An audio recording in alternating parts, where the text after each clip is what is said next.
Très bien. Maintenant qu'on a dit que du coup nos templates se trouveront directement à la racine du projet, on va voir si ça marche toujours. Donc ici, on a eu un rechargement automatique de Django comme d'habitude. Ici, moi je vais forcer un rechargement de la page avec CTRL-R, et en fait vous voyez que ça fonctionne. Donc du coup, quand même pour le vérifier, on va quand même se rendre ici dans index.html et on va changer bienvenue à l'accueil. On va dire bienvenue à l'accueil depuis le root de l'application. Juste pour pouvoir voir si ça fonctionne correctement. Alors, ici, si je recharge, eh bien effectivement, on voit bien que cette fois-ci, le template est bien trouvé depuis ce fameux dossier global template. Et à partir de maintenant, dès que je créerai des templates, c'est-à-dire des fichiers HTML, je les créerai dans ce dossier principal, ce dossier global de templates. D'accord? Donc ça, c'est une bonne chose. On peut passer à la suite maintenant. Alors, dans cette web app, je vous ai dit tout à l'heure qu'il y avait pas mal de choses à regarder. On n'a pas encore fait un point sur ce qui a été créé lorsqu'on a fait un start app qui nous a permis de créer cette web app. Alors on a des migrations. Vous vous rappelez tout à l'heure, on a vu on a 18 migrations qui ne sont pas encore appliquées. On va revenir sur cette idée de migration juste après, mais pour l'instant je déploie d'abord le web app et on regarde un petit peu ce qu'il y a dedans. Donc comme tout module Django, on a, ou tout comme tout module Python, on a un init.py. Donc d'underscore, ça veut dire dunder, ça veut dire underscore init underscore.py. On appelle ça un dunder init. Ce dunder init, il sert tout simplement à déclarer que, ici, ce dossier-là n'est pas un simple dossier, c'est un dossier Python. D'accord? Donc chaque dossier Python, vous verrez, aura forcément ici un underscore init.underscore.py. Ça, c'est une première chose.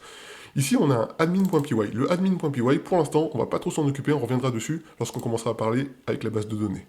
Le app.py, c'est plutôt un fichier de configuration que Django a créé automatiquement pour nous et qui nous permet de dire ici que le nom de cette application, le nom de web app ici, c'est web app et c'est ça, c'est ce vers quoi pointe l'élément que tout à l'heure on a créé ici, quand vous vous rappelez ici dans install app, on a créé ici web app. Ici, si on changeait ce nom-là, par exemple, pour mettre Toto, eh bien, on pourrait très bien, en gardant ici Web App et toute la structure, toute l'architecture ici, on pourrait très bien retourner dans Settings et appeler ça Toto et ça marcherait aussi bien. D'accord? Puisque ici, on dit explicitement le nom de cette Web App ici, c'est Web App. Le nom de cette classe ici, c'est Web App, de cette façon-là. On passe parce que c'est pas très important, mais je vous le dis quand même parce que c'est important que vous ayez, vous, la vision globale de comment fonctionne Django et que vous ne soyez pas juste perdu avec, ok, vous êtes capable de faire des migrations, etc., mais à la fin, vous ne savez pas comment fonctionne Django et ça, c'est pas une bonne chose. D'accord? Moi, je suis vraiment là pour vous faire comprendre comment ça fonctionne, plus que vous donner des trucs pour qu'après vous tourniez en rond et que vous sachiez pas comment aller plus loin dans la création de vos propres applications, parce que vous allez avoir des besoins qui seront spécifiques, et ça, aucun cours ne pourra jamais vous transmettre les besoins spécifiques que vous avez, donc il faut que vous sachiez exactement ce que vous faites. On va donc regarder un petit peu ce qu'on a dans ce fichier-là, qui s'appelle models.py. Models.py, c'est ce qui nous permettra en fait de commencer à parler avec la base de données. On va revenir dessus très très rapidement. Je passe juste par la suite à test.py qui nous permet en fait de créer ici des tests unitaires, donc des tests qui vont être liés à cette application web app.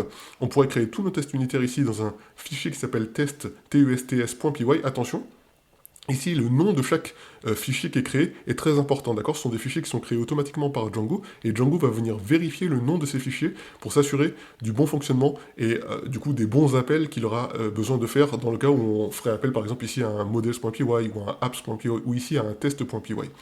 Dans le cas où vous avez besoin en fait de créer une architecture légèrement différente, vous auriez la possibilité ici de créer un folder qui s'appellerait test, TESTS, tout court, et de mettre ici, par exemple, test1.py, test2.py, etc. Ça marcherait aussi. Pour l'instant, il s'agit de tests unitaires, vous n'en êtes pas à ce niveau-là, mais sachez juste que vous avez la possibilité de faire ça. Ici, on retrouve notre fameux fichier urs.py qu'on a créé tout à l'heure. Donc, on va revenir un petit peu plus tard dessus, mais en tout cas, vous avez déjà vu à peu près sa structure, et ce sera toujours la même structure, peu importe les applications. Et ici, on retrouve les views.py, dans laquelle on a créé tout à l'heure notre première fonction, qui est en fait une fonction qui nous retourne ici, qui nous render, qui nous rend côté utilisateur le index.html. Ok? Donc ça, c'est déjà une bonne chose. Qu'est-ce que je voudrais vous montrer maintenant? Je voudrais vous montrer ce qu'on appelle les models. Et pourquoi je voudrais vous montrer ça? Parce que depuis tout à l'heure, on a ce truc-là, cet écriteau qui nous dit qu'il y a des migrations qui ne sont pas appliquées, etc., etc. Donc qu'est-ce qu'on va faire? On va commencer par écouter Django et aller appliquer ces migrations. Donc je vais arrêter mon serveur avec le CTRL-C pour arrêter le run server.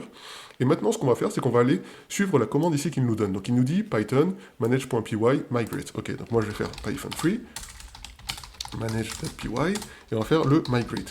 Qu'est-ce que ça veut dire que migrate? Alors là, vous voyez, en fait, il nous dit qu'il est en train d'appliquer, en fait, des migrations. Donc il nous dit, il va appliquer les migrations sur admin, auth, content type et sessions. Et là, on retrouve du coup un certain nombre de fichiers qui s'appellent 001 initial, etc., etc. Qu'est-ce que c'est que ces fichiers? Ce sont des fichiers qui ont été automatiquement générés par nous, automatiquement générés par Django lorsqu'on a créé l'application. Donc là, par exemple, si on retourne dans settings.py, vous vous rappelez que je vous avais dit tout à l'heure qu'il y avait un certain nombre d'applications qui avaient été créées automatiquement. Ce sont ces applications qui ont été installées ici et qui ont été créées automatiquement par Django.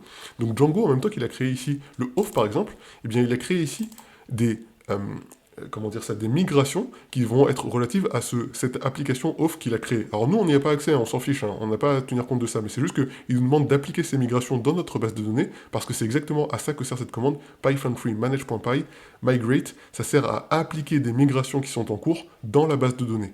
Donc qu'est-ce que ça veut dire que ça? Ça veut dire que Django est capable d'interagir avec une base de données. Ici, la base de données en question, c'est une base de données SQLite.